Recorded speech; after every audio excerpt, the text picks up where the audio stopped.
Bonjour les entrepreneurs, aujourd'hui voyons ensemble le merchandising. Le merchandising est l'ensemble des méthodes et techniques utilisées sur le point de vente pour assurer une meilleure revente du produit par sa présentation, son animation et sa gestion. Selon les 5 B de Kepner, le merchandising consiste à avoir le bon produit, au bon endroit, au bon moment, en bonne quantité et au bon prix. Le merchandising permet à l'entreprise d'accroître la rentabilité des points de vente et l'écoulement des produits en adaptant en permanence l'assortiment aux besoins du marché. Ainsi, en optant pour cette technique, vous allez voir augmenter votre chiffre d'affaires et votre marge. Tout d'abord, vous avez le choix entre deux types d'actions à mener. Tout d'abord, le merchandising de séduction. Il s'agit d'implanter les produits sur la base d'éléments subjectifs tels que la présentation, l'animation, la PLV, les couleurs, la musique, etc. Et le merchandising de gestion, il consiste à implanter les produits sur la base d'éléments objectifs tels que l'attractivité, la productivité ou encore la rentabilité. Ensuite, il faudra penser à plusieurs éléments que vous devrez gérer. Il s'agit de, tout d'abord, le magasin et son environnement. Il vous faut utiliser quelques techniques de géomarketing. Pensez à définir les limites géographiques de la zone de chalandise, c'est-à-dire la zone habituelle de provenance de l'essentiel de la clientèle de votre point de vente. Étudier les caractéristiques démographiques et socio-professionnelles de votre clientèle. Évaluer la zone d'influence de vos concurrents et vos perspectives de développement. Et enfin, établir un chiffre d'affaires prévisionnel pour pouvoir le comparer avec les réalisations. L'assortiment, c'est l'ensemble des produits offerts par un point de vente. L'assortiment peut être caractérisé par sa largeur. C'est le nombre de lignes de produits mises en vente.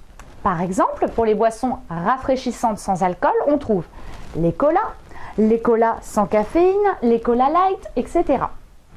Sa profondeur, c'est le nombre d'articles dans chaque ligne de produit.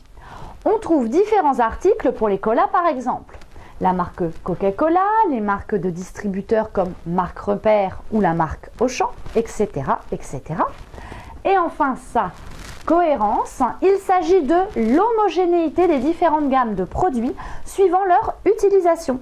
Par exemple, les packs, les boîtes, les bouteilles, etc.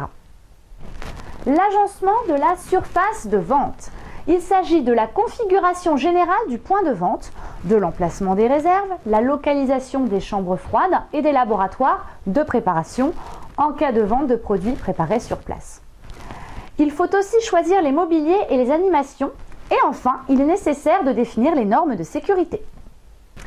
L'implantation, elle est décidée de manière à maximiser le chiffre d'affaires et la marge, développer les achats non programmés, inciter les clients à acheter les produits à plus forte marge, augmenter la rotation des stocks et surtout fidéliser la clientèle. En grande distribution, l'implantation des produits dans un rayon est souvent réalisée à partir d'un planogramme fourni par les services centraux de merchandising de l'enseigne.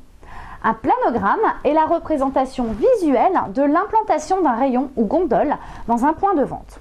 Il correspond généralement à un rayon ou linéaire vu de face, mais peut également être visible en 3D sur support informatique. Avant de vous lancer, sachez que comme toute décision, les actions de merchandising doivent être évaluées. Pour ce faire, on utilise des indicateurs d'efficacité de l'implantation des rayons et des ratios de rentabilité et de productivité. Voilà, c'est terminé pour aujourd'hui. N'oubliez pas, comme d'habitude, ce tuto est une vidéo qui a pour but de vous initier à la démarche marketing et par conséquent n'est pas complet.